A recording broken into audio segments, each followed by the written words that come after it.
80 grams na sotanghon or glass noodles, ibabad lang sa mainit na tubig for 20 minutes. Ito yung hipon natin. Biyakin natin sa gitna. Tsaka natin tatanggalan ng ng bituka.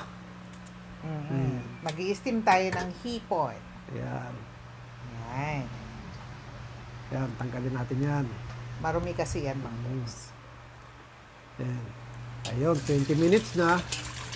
I-drain natin yung sotanghon. Ilagay natin dyan sa steaming plate. Ilatag-latag lang. Yan yung magiging beddings ng ating mga hipon.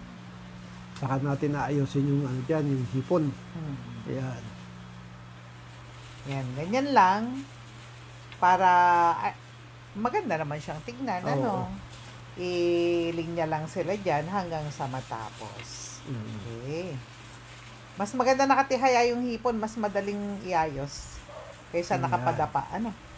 So, ayan. Okay na siya. Yan, gawin natin yung sauce. 1 tablespoon na oil. 6 cloves garlic. Pabanguhin lang. Huwag nang pa-brownin. Pag naamoy na, okay na yan. Saka na ating oyster sauce. 1 tablespoon. Luto-lutuin lang. Gisa-gisahin. At ating sili. Asa niyo, kung gusto niyo mas maanghang, dagdagan. 1 tablespoon na soy sauce. At ating white sugar, 1 teaspoon lang yan.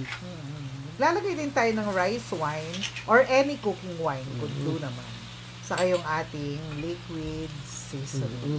1 teaspoon lang yun. Maglalagay tayo ng tubig, 1/2 cup water. Yan, ihalo lang mabuti. Tapos pag kumulong konti, okay na yan. Yan, ibuso natin dito sa ating hipon sa sotanghon. Yan. Yan.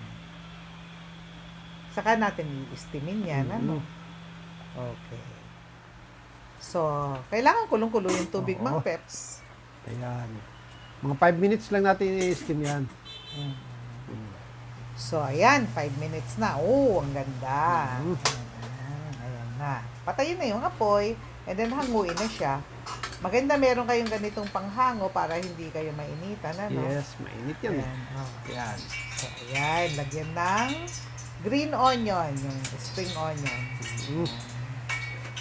Tapos nagpakulo tayo dito, Mang Peps, ng 3 tablespoon na olive oil. Kailangan kulong-kulo. Oo, para umuusok pa.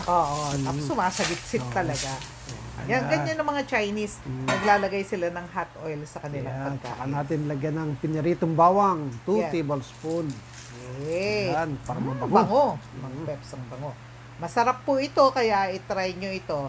Mukhang special, pero napakadali pong gawin. Yes.